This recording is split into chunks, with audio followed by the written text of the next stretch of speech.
Today is Good Friday, and I want to invite you to open your heart again to the mystery of this day, even if you are very familiar with the events. When you have a moment, read the account of Jesus' arrest in Mark 14, 43 to 52.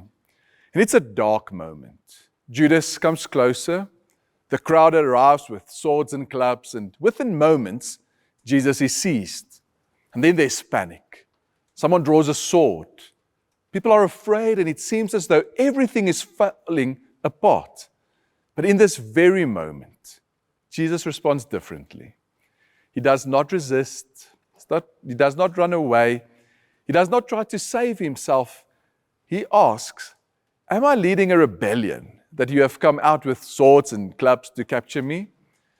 You see, Jesus is not swept along by the chaos of the moment. He remains clear. He remains present. And he remains surrendered to the Father. So the cross is not only a symbol of suffering, it's also a symbol of the surrender of Jesus. Jesus is not dragged along by the violence of others. He gives himself. He entrusts himself to the Father even here in the darkest hour. And this is what makes Jesus on this day so strong and so different and so holy. When others panic, he remains steadfast.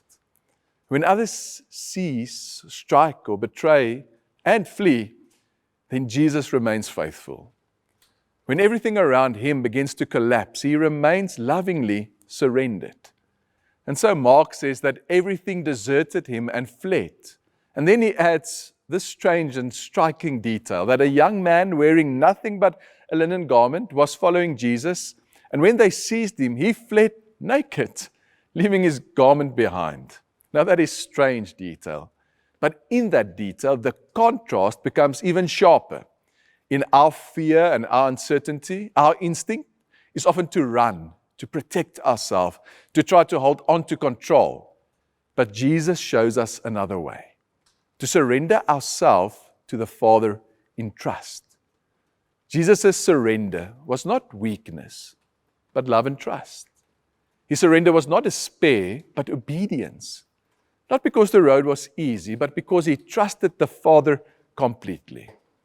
So today, on Good Friday, look again at Jesus. See who he is. See how even in the darkest hour, he does not draw back. He does not stop loving. He does not stop trusting.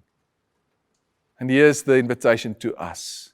Not to pretend that we are not afraid and not to act as though surrender is easy, but to turn again to him with our whole being. And perhaps there is something that you're trying to control right now. Perhaps something you're afraid of. Perhaps a hurt, a loss, an uncertainty, or a road ahead that you cannot yet make sense of. And so on Good Friday, we are reminded, you do not have to save yourself. You cannot save yourself.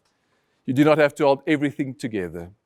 You do not have to run, because Jesus, the one who remained, the one who gave himself in love, is also the one to whom you can entrust yourself. So in your life, is Jesus inviting you today to stop fleeing and to trust that the Father, in that moment that feels most dark or most uncertain,